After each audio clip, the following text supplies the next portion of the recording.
Bonjour et bienvenue dans la quotidienne de School TV, l'émission qui vous raconte l'éducation au quotidien. Au sommaire aujourd'hui, Simone de Beauvoir avait popularisé l'adage selon lequel on ne naît pas femme, on le devient. Emmanuel Larocque le transpose en matière d'accès des femmes aux sciences et vous lance: on ne naît pas scientifique, mesdames, on le devient. C'est dans un livre qui vient de sortir, elle est l'invitée du Grand Oral. L'Anti-Sèche de Guillaume Buan. L'Anti-Sèche, vous savez, c'est la façon dont l'actualité résonne dans les programmes. L'actualité, c'est le Dia de los Muertos, tradition mexicaine probablement vieille de 3000 ans. Les programmes, évidemment, ceux d'Espagnol.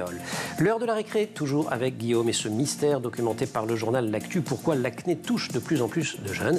Et puis rendez-vous en fin d'émission avec Amélie Paris, elle nous raconte les années collège, des années en partie consacrées à jouer aux jeux vidéo, notamment pendant les vacances. Elle vous dira tout. La quotidienne de School TV, c'est maintenant, c'est parti. Grand Oral. Emmanuel Larocque, bonjour.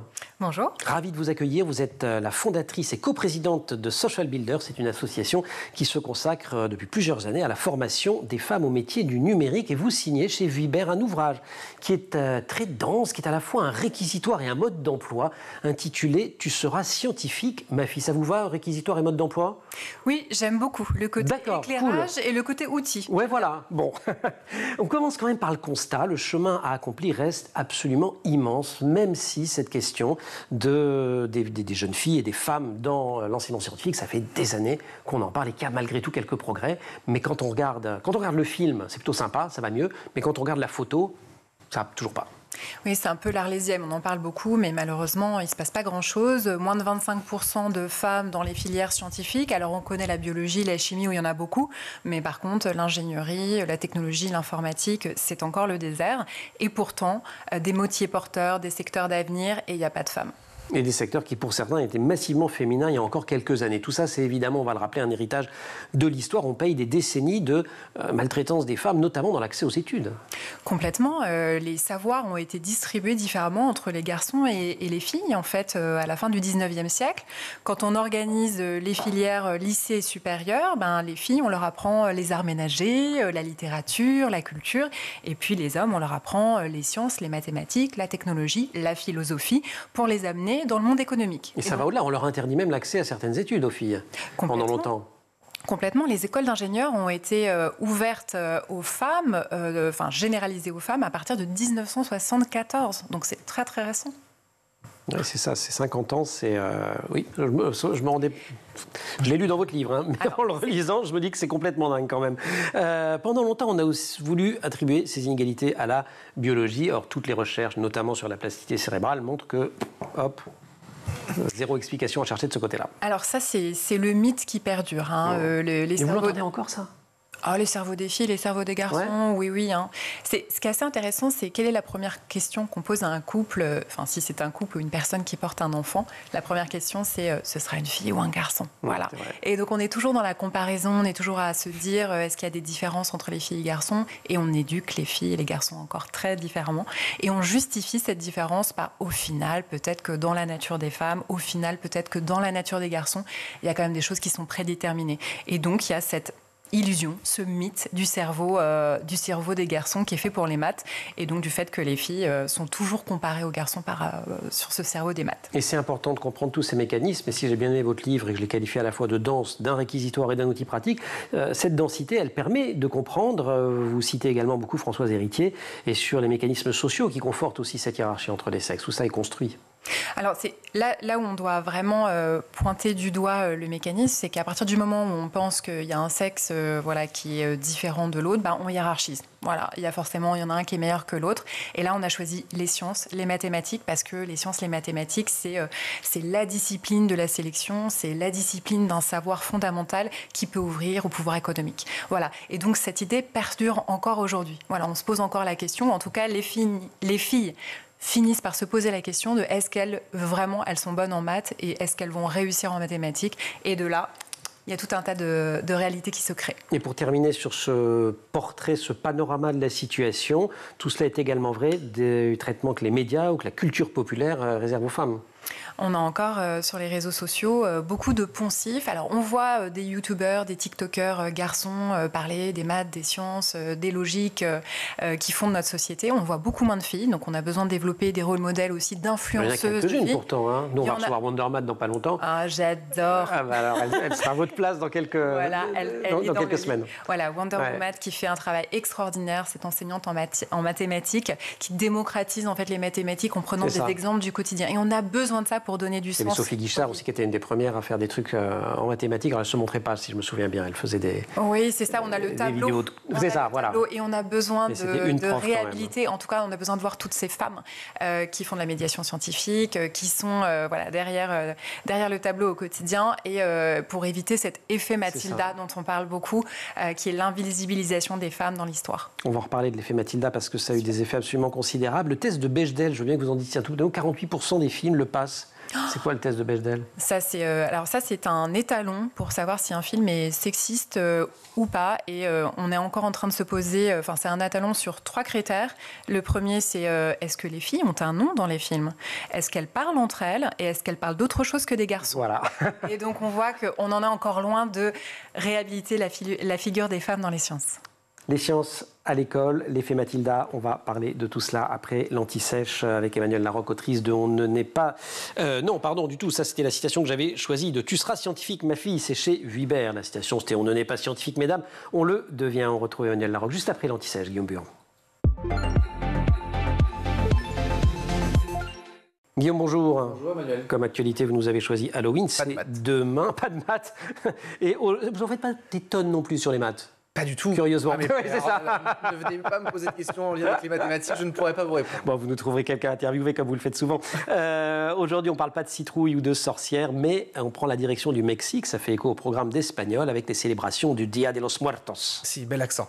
Bravo, félicitations. Alors effectivement... C'est tout ce que je sais faire, un accent, donc... C'est déjà un bon début. C'est déjà un début. Bravo. El Dia de los Muertos, plus sérieusement, ça remonte à il y a peu près 3000 ans, l'époque des Aztèques, des Mayas, cette population indigène en fait mésoaméricaine. Alors El Dia de los Muertos, on va peut-être revenir aussi à la traduction pour celles et ceux qui ne parlent pas peut-être espagnol, le jour des morts. À cette époque, en fait, les festivités avaient lieu au moins 6 fois dans l'année, mais la fête la plus importante, eh bien, se célébrait pendant le 9e mois du calendrier solaire mexicain, donc c'était en août et ça durait une trentaine de jours. Oui, ça durait longtemps, qui rendait hommage en fait à leurs défunts et qui honorait la déesse de la mort à travers divers rituels. Des peuples qui croyaient aussi à la vie après la mort. Ils appelaient ça notamment l'entrée dans l'inframonde, le monde des morts. Ces cérémonies symbolisaient la séparation de l'âme avec le corps et son accompagnement vers l'au-delà. Et elles continuent aujourd'hui, ces célébrations. On en avait vu dans le pré-générique d'un James Bond il y a quelques années d'ailleurs. Et c'est là où tout a commencé en fait. On en parlait, on en a réellement parlé il y a une dizaine d'années, en 2015, lorsqu'il y a eu ce James Bond Spectre avec l'entrée de Daniel Craig et ce long plan séquence effectivement où on est à Mexico, plus précisément à Ciudad de Mexico, où il y a donc cette entrée. Alors j'ai discuté avec Jules Vité, il est créateur d'un média, il s'appelle Flou, et il a documenté justement pour eux El Dia de los Muertos. Il s'est rendu sur place, c'est en 2023. Écoutez. C'est vraiment ce folklore particulier qui est quand même, je trouve, absolument éblouissant. C'est-à-dire qu'on a la jonction entre l'esthétique très fleurie, très colorée de l'Amérique du Sud et une vision en fait un peu gothique qui est celle des Occidentaux autour de la mort, parce qu'en fait cet événement du Dia de los Muertos est justement la synthèse de cette culture sud-américaine aztèque avec une vision un petit peu plus occidentalisée, et c'est aussi une démarche vraiment voulue de la part de Ciudad de México et du Mexique d'essayer de captiver justement un public un peu plus occidental, et c'est pour ça qu'il y a ce truc un petit peu gothique aussi dans l'esthétique. Et puis au-delà de ça, c'est vrai que c'est devenu un événement planétaire largement repris dans la culture, donc c'est vrai que ça nourrit aussi l'imaginaire. La culture, il y a le film Coco aussi, plus récemment de chez nos amis de Disney, on en a parlé. Alors l'ambiance, on va s'arrêter sur cette dernière, qu'en est-elle ? Réponse. Ce qui est assez intéressant, c'est qu'on célèbre les morts, certes, mais en fait, on est dans une ambiance de légèreté absolument perpétuelle. Il faut savoir que les festivités et les célébrations commencent en fait quasiment dès le mois de septembre. Notamment, il y a la ville de San Andrés qui est très connue pour justement avoir une décoration, tout un apparat visuel dès septembre autour du Dia de los Muertos. On sent vraiment cette ambiance en fait quelques jours avant le grand défilé qui a lieu le 2 novembre, avec les déguisements, c'est-à-dire que les enfants et même les moins jeunes se prêtent au jeu, se déguisent, tous les bars, tous les événements en extérieur s'approprient cette esthétique-là. Et une fois qu'on est sur place, donc au défilé de Ciudad de México, dans le quartier de Condesa, et ben en fait on s'aperçoit qu'on a un événement familial, quoi. Un défilé qui a une volonté aussi de réunir. Il y avait, il y a un an donc, une communauté LGBT qui était présente avec un char. Il y avait aussi un char qui avait pour thème le carnaval de Rio, donc une manière là encore d'amener un côté très festif. On insiste sur le défilé, mais on aura bien compris qu'il n'y a pas que le défilé, il y a aussi des cérémonies. Ça se déroule comment? Et ses coutumes, notamment. C'est ça, hein. Effectivement, puisqu'on célèbre les morts. À l'époque, les enterrements étaient accompagnés de différentes offrandes, des objets personnels qui avaient appartenu aux défunts, déposés sur les tombes. Alors qu'en est-il aujourd'hui? Jules Vité a visité justement un cimetière dans la ville de Mérida, il nous raconte. En fait, les familles se réunissaient autour des tombes, on servait du mezcal dans des petits verres, on boit et on discute quasiment avec les morts en fait. Lorsqu'on se rend au cimetière célébrer donc les défunts, les proches, le défunt redevient en fait un membre physique de la famille et on boit sur la tombe, on adresse des mots aux défunts à travers la tombe. Donc effectivement, c'est quelque chose d'assez surprenant pour nous. Ce qu'il est encore plus, c'est dans la ville de Pomouche, et la seule qui a l'autorisation de déterrer les morts, vraiment de sortir de terre les ossements, et donc ils vont les nettoyer, ils vont les remettre un petit peu en forme, les habiller avec des linceuls, des choses comme ça, et le jour du Dia de los Muertos, le 2 novembre, on défile dans la ville, on met les morts dans des espèces de chars, on traverse la ville, puis on retourne au cimetière, et on redépose les ossements sur la tombe, et on boit un coup. Il se passe quelque chose de particulier à ce moment-là qui se passe sans doute pas ailleurs. Et puis il y a un symbole également, la Catrina, cette femme avec une tête de mort, justement une tête squelettique en blanc avec des robes colorées, hein, ce qui vraiment marque ce décalage, cette jointure entre la mort qui est quelque chose de lourd et puis en même temps la mort qui est quelque chose de festif. La musique est également très importante, la Historia de una mort, c'est par exemple l'un des titres phares qui a été repris. Il y en a tant d'autres là aussi.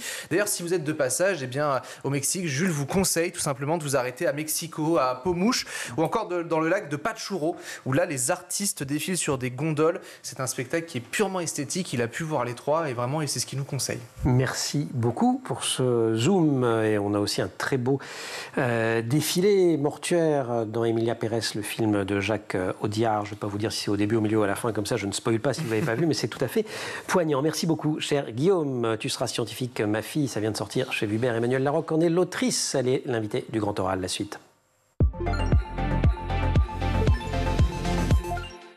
Passons donc à l'école, Emmanuelle Larocque. Les stéréotypes et attentes genrées, ils influencent considérablement l'éducation des filles et des garçons. C'est-à-dire qu'on ne projette pas les mêmes choses, les mêmes attentes sur eux et sur elles, quand ils sont, dès la petite enfance. Dès la petite enfance, ça commence avec les jouets. On n'offre pas les mêmes jouets aux filles et garçons. Les petits garçons, alors les Lego, tout ce qui va être autour de la construction, de la mécanique. Et puis les filles, voilà, plutôt les domaines, ce qu'on appelle le care, donc le soin aux autres, la santé. Et on a beau dénoncer année après année, notamment au moment de Noël, ces sujets. On voit qu'il se réinvente en permanence. Et à l'école, c'est aussi des façons différentes. Pardon, je vous ai interrompu, mais c'est peut-être ce que vous vouliez dire. Mais c'est complètement ça. C'est-à-dire que bien sûr, il y a la famille, l'environnement, et puis aussi, il y a l'école. Et c'est 25% du temps des enfants, en fait, l'école. Et on voit que même si les enseignants sont sensibilisés, il y a toujours des pratiques différentes. On ne questionne pas, on ne pose pas les mêmes questions aux filles et aux garçons, on ne les encourage pas sur les mêmes sujets. Et dès 7 ans, dès la classe primaire, on voit qu'en début et en fin de classe primaire, les filles ont commencé un petit peu à décrocher en mathématiques. Et on se rend compte qu'on ne leur demande pas de réfléchir de la même façon, on ne les expose pas aussi au questionnement, à l'essai-erreur de la même manière. Et ça, au fur et à mesure, ça va créer des différences dans le parcours scolaire. Et ce qu'on appelle en bon français l'empowerment n'est pas le même non plus. C'est-à-dire qu'une fille, on va lui dire c'est bien, tu as bien travaillé, tu as fait des efforts. Alors que pour le même résultat, on dirait à un garçon, tu es doué, bravo. Alors si ça se trouve, il a travaillé plus que la fille et que la fille était super douée. Voilà, le petit garçon, on a toujours cette idée qu'il y a un talent, qu'il y a quelque chose de natif, toujours cette question du cerveau qui est fait pour les maths, les sciences, et les filles à se contraindre aux normes, à être bien sages. Et donc l'idée, c'est quand même, et là j'interpelle fortement les parents et les éducateurs en général, pousser les filles à se tromper, pousser les filles à tester, à se mettre en compétition, à être dans le test and learn. C'est comme ça qu'elles vont à l'aventure en fait des sciences, en essayant, en étant créatives et en acceptant de se tromper. Et là, c'est vraiment le cercle vicieux, c'est-à-dire niveau moindre en sciences en général, surtout en mathématiques, à la fin de l'école primaire, cristallisation autour des maths en collège, et après ça se retrouve dans les choix sur Parcoursup qui vont mener vers l'enseignement supérieur et qui vont mener ou pas vers des filières scientifiques, alors qu'on sait que les filles réussissent mieux, et c'est pas d'aujourd'hui, que les garçons. Elles sont meilleures élèves, mais elles ne se dirigent pas vers les filières les plus, entre guillemets, rentables, qui sont aujourd'hui en France les filières scientifiques. Ça, c'est extrêmement important, c'est-à-dire que même si les filles sont très bonnes en mathématiques, elles ne vont pas au final s'orienter vers les sciences ou choisir les mathématiques en option au lycée, parce qu'elles ont intériorisé que, bon, si elles ont 17 en mathématiques et 16 en littérature, au final, peut-être qu'elles prennent un peu moins de risques en littérature parce qu'elles sont moins en concurrence. Elles pensent qu'elles sont moins en concurrence, même si les filières après et l'enseignement supérieur est beaucoup plus compétitif dans les sciences sociales, les matières littéraires. Mais oui, très dur de trouver du boulot après en plus. Très difficile de trouver des... Médecine, c'est quand même un peu une exception. Alors, tout ce qui va être l'agronomie, la chimie et médecine, mais vous voyez, là, on est sur la santé, on est sur le soin aux autres. Tout ce qui va être... Voilà, le cas, on en revient toujours. Et les femmes sont entrées dans l'ingénierie et les sciences comme ça. Et au final, tout ce qui était les bastions autour de la technologie, la technique, l'accès à la mécanique, la compréhension du monde dans ses effets, je dirais, premiers physiques, là, on perd les filles, on perd les filles à la fin du collège. Je vous ai empêché de parler de l'effet Mathilda tout à l'heure, mais c'est parce que aussi c'est un moment important. On dit que de présenter des figures d'identification, là encore, on est très influencé par les Américains, donc on dit les rôles modèles. Mais figures d'identification, ça marche très bien. Elles sont rares, elles ont surtout été effacées. Vous citez plein de noms de scientifiques femmes qui ont fait des découvertes, qui ont valu des prix Nobel à leur chef, en fait. Oui. J'aime parler de Lise Meitner, la découverte de la fission nucléaire, quand même. Très important, et qui a été ce travail qui a été fait avec son collègue Otto Scharmer, qui a eu le prix Nobel et pas elle. Et des oubliés de l'histoire, il y en a plein. Et aujourd'hui, on l'ADN, moi, vous me dites ADN, je dis Watson et Crick. Ouais, et c'est Rosalind Franklin. Exactement. Et donc, ce travail aujourd'hui, on sait que ce phénomène existe. On sait qu'il y a aussi encore des femmes scientifiques qui travaillent dans l'ombre et qui ne sont pas reconnues à la hauteur de leur réalisation. Et il y a tout un travail de réhabilitation, mais on doit continuer à réécrire les livres d'histoire, à les montrer dans les médias, à créer aussi des bandes dessinées, de la consommation, de la culture. Il faut montrer, raconter. On a besoin de montrer que ça existe. Avec un secteur qui était féminin dès l'origine. D'ailleurs, il y a un langage qui s'appelle Ada, et pas pour rien, parce que c'est en hommage à Ada Lovelace, mais c'était l'informatique. L'informatique. On fait le film Les figures de l'ombre d'ailleurs. Dans les années 80, plus de 40% de femmes dans l'informatique.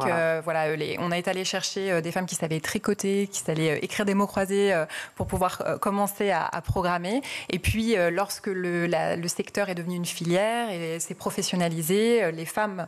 Et que l'argent est arrivé. Et que l'argent est arrivé. Je me permets, mais en fait, c'est comme ça que ça s'est passé. C'est un mécanisme très connu qu'on a vécu dans le culturel et que l'informatique... Les messieurs ont commencé à dire tiens, l'informatique. Voilà. Et de proche en proche, ça y est, on a été chercher des hommes, on a installé la figure du geek. Les femmes ne s'y sont pas reconnues, elles n'ont plus évolué dans les organisations, on n'allait plus y chercher et elles ont disparu. On va parler de tout cela après la récré. Décourager l'engagement dans la compétition peut avoir des conséquences délétères. Les filles ont tendance à s'éloigner de certaines disciplines ou partent avec l'idée qu'elles seront perdantes face aux garçons qui témoignent plus de confiance. J'ai lu cela dans Tu seras scientifique, ma fille, c'est chez Vibert. On retrouve donc Emmanuelle Larocque juste après la récré.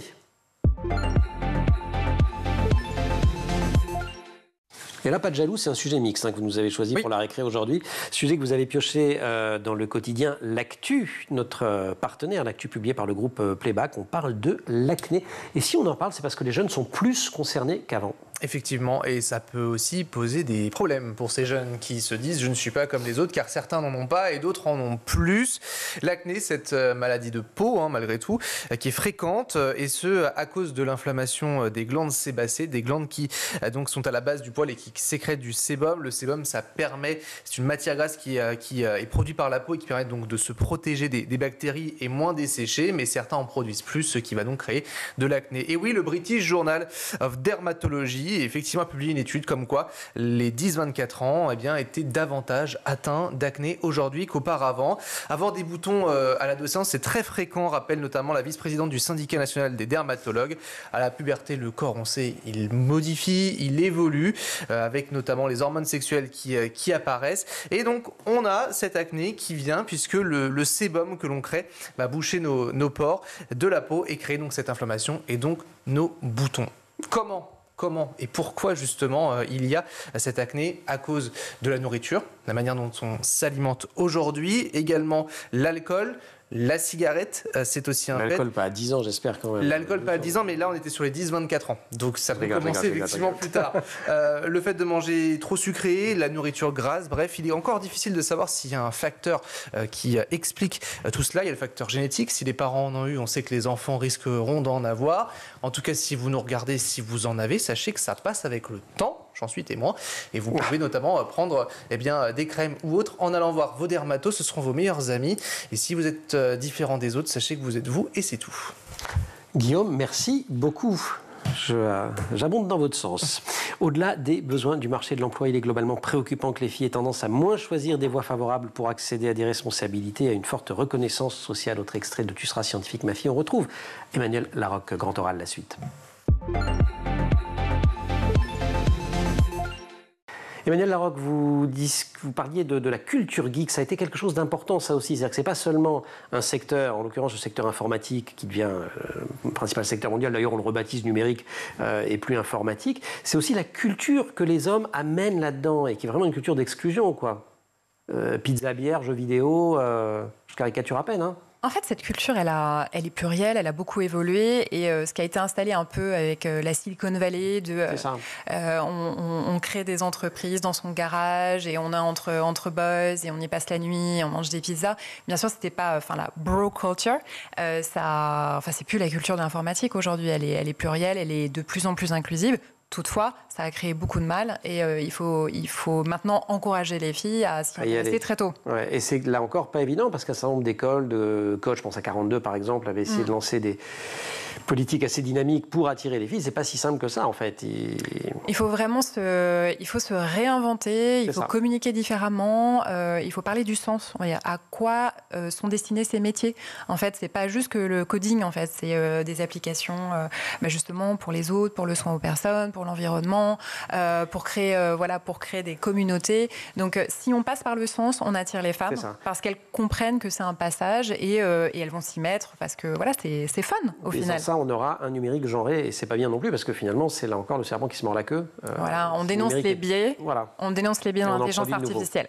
Très important. Dans votre ligne de mire, il y a aussi la réforme du baccalauréat, réforme de 2018, avec ses effets sur l'orientation des filles vers les sciences. Elles font moins de maths. Alors je tiens à dire que Jean-Michel Blanquer, qui a fait cette réforme, fait des tribunes à chaque fois pour dire mais non, c'est pas vrai, ça n'a pas eu d'effet négatif. Vous persistez à dire que ça a eu un effet négatif? Alors c'est pas moi qui le dis, hein. C'est les entreprises. C'est même là une tribune qui est co-signée par une soixantaine d'écoles d'ingénieurs qui fait le constat non seulement d'une déperdition inédite du nombre de candidats dans les écoles, moins 11% de candidats actuellement, mais surtout des filles. Il y a moins de filles dans les écoles prépa, il y a moins de filles dans les universités aussi, dans tout ce qui est MIAGE et même filière d'économie. Donc on a donné... Vous avez une ministre femme maintenant, peut-être que ça va créer une sorte de on a souvent eu des sororité. ministres femmes, mais en fait, donner l'option aux filles de choisir ou pas les sciences à un moment où elles se posent beaucoup de questions sur leur identité, du coup, elles n'ont pas choisi les maths. Je tiens à dire que dans le bouquin, à la fin, il y a un robuste cahier de ressources. Plein d'associations sont citées, notamment Capital Film, mais il y en a plein d'autres. Il y a ces dispositifs qui marchent, le mentorat en règle générale. Je voudrais qu'on termine avec cette question. Vous écrivez, si on n'éduque pas les filles aux sciences, les droits des femmes reculeront inéluctablement. Et là, on revient au sens même de votre bouquin et de votre engagement, je pense. Oui, moi je milite pour un droit aux connaissances scientifiques des filles. Aujourd'hui, l'avenir se dessinera autour de ces connaissances et les filles en sont encore privées. Donc on doit, plus que militer, on doit s'engager, on doit créer des vrais parcours pour accompagner les filles dans les métiers d'avenir. Voilà, donc c'est une question évidemment d'égalité femmes-hommes, mais ça va bien au-delà, c'est le monde qu'on est en train de s'inventer. Merci beaucoup Emmanuelle Larocque, Tu seras scientifique, ma vie, ça vient de sortir chez Vuibert et je le dis également, vous conseillez plein de lectures, plein de films. On a cité les figures de l'ombre, mais il y a la BD culottée sur les femmes pionnières. Vous avez le fan club, X-Files avec Dana Scully, le théorème de Marguerite sur une chercheuse en maths, film récent, évidemment le jeu de la dame avec cette formidable joueuse d'échecs. Bref, il y a plein de représentations, de contre-représentations finalement aujourd'hui qui sont disponibles. Vous restez, si vous le voulez bien, avec nous. On va justement aller au collège. On va parler d'un truc qui n'est pas toujours mixte, c'est le jeu vidéo. On le fait avec Amélie Paris. Amélie, bonjour. Bonjour. Comme chaque semaine, on se retrouve pour parler des années collège et on va parler des jeux vidéo et notamment des jeux vidéo en ligne que les jeunes adorent, peut-être encore plus en ce moment, période de vacances. Ils passent peut-être plus de temps à jouer pendant les vacances, mais il faut savoir que 95% des 10-17 ans jouent en ligne tous les jours ou presque. Ah, donc, oui, c'est beaucoup, vacances ou pas vacances. Mais ils ne représentent que 16% de la totalité des joueurs français. Alors, selon le baromètre annuel du jeu vidéo en France, publié récemment par le CEL, le syndicat du secteur, l'âge moyen des joueurs est de 39 ans et 49% sont des joueuses. Un pan sur mes doigts, j'ai dit une sottise. Il y a d'autres clichés qui sont balayés d'ailleurs par cette étude. Oui, celui que le gamer passerait tout son temps devant l'écran. C'est même l'inverse. Les joueurs réguliers vont plus souvent au cinéma, au musée, au théâtre et au concert. Et ils font aussi plus souvent du sport, au moins une fois par mois. Pour 76% d'entre eux, c'est 6 points de plus que la moyenne. Eh bien, ça les arrange bien, le syndicat du secteur, de sortir des chiffres comme ça. Si on revient à Wanosado, ceux du trio d'ailleurs, du collège où vous êtes professeur documentaliste, qui représente 16% des joueurs français, à quoi ils jouent? Alors, vous avez peut-être entendu parler de Minecraft, de Fortnite, Brawl Stars, Roblox. Eh bien, ce dernier, selon une étude réalisée cette fois par l'agence Even en partenariat avec l'association Génération Numérique, est le plus populaire actuellement chez les 11-12 ans, qui correspond donc à la 6e, la 5e. Qu'est-ce qu'on y fait? Alors, les joueurs doivent créer des environnements en 3D et ensuite, ils vont jouer ensemble dans ces mondes qu'ils viennent de créer ou que d'autres ont créés. Et ils adorent notamment parce qu'ils peuvent communiquer entre eux. Alors, c'est ce qu'on appelle un jeu de type bac à sable, c'est-à-dire un jeu qui va mettre l'accent sur la créativité et sur la réappropriation d'un monde pour en faire son petit chez-soi. En grandissant, la 4e, la 3e, évidemment, ils vont changer. Et actuellement, ils aiment beaucoup Brawl Stars, qui n'est pourtant pas nouveau et qui est assez controversé. Ok, donc deux questions. Pourquoi il plaît et pourquoi il est controversé? Alors, le concept est simple. Combattre, il faut combattre d'autres personnages dans une arène virtuelle. Et donc, être le dernier avec des parties, et c'est là qui fait le succès du jeu, des parties qui sont très courtes, des parties qui durent 2 minutes. Donc, on peut jouer partout sur son smartphone. Quand on est dans le bus, en attendant dans une salle d'attente, dans la queue du supermarché, pendant la pub, heureusement pas au collège. Et on peut combattre donc avec ou contre des amis. Et le jeu compte aujourd'hui 200 millions de joueurs réguliers. Mais tout le monde n'aime pas Brawl Stars. Vous avez essayé? Alors moi j'ai essayé, je n'ai rien compris. Ça va beaucoup trop vite. Okay, voilà. Donc je fais partie de ceux qui n'aiment pas Brawl Stars, comme les spécialistes de l'addiction, qui critiquent notamment la durée des parties. Parties très courtes, 2 minutes. Alors on en fait une, puis on en fait une autre, puis on en fait une autre, puis on en fait une autre. Puis surtout, plus on joue, plus on joue, plus on progresse dans le jeu. Donc on n'a pas envie de s'arrêter.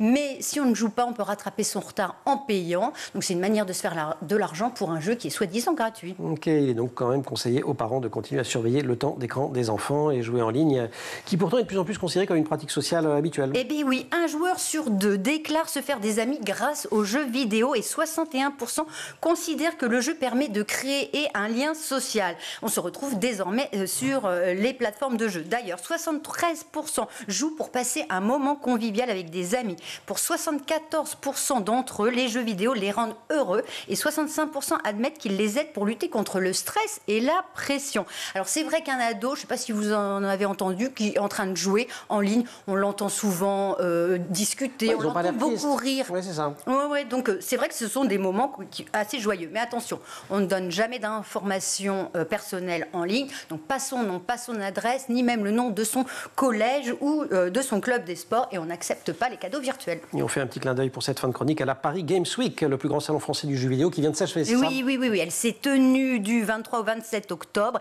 et cette nouvelle édition était marquée par la présence de très nombreuses associations sportives permettant de montrer tous les ponts, en fait, les ponts entre le jeu et le sport. Et puis il y avait une large place qui était faite à l'art, au manga et à toute la pop culture autour du gaming. Merci, vous êtes grande spécialiste de tout ça quand même, Amélie. L'industrie du jeu vidéo, on va le dire, qui a atteint un chiffre d'affaires record en 2023, sachant que la France, par ailleurs, est un des marchés les plus dynamiques en Europe. Mais on n'oublie pas, on le redit bien, le contrôle parental. D'un mot en 10 secondes, là je parlais de contrôle parental, mais en règle générale, le rôle des parents pour amener les filles vers les sciences, il est fondamental. On n'a peut-être pas assez souligné. Fondamental que les parents insistent, et c'est pas contrarier le désir des filles de leur dire si c'est important de garder les maths. Donc allez-y, insistez lourdement. Merci beaucoup. Encore d'autres conseils, des analyses, un livre également réquisitoire sur le fonctionnement du système plus race scientifique. Ma fille, c'est chez Vibert et c'est signé Emmanuel Larocque. Merci de nous avoir accompagnés dans cette émission. Amélie, merci.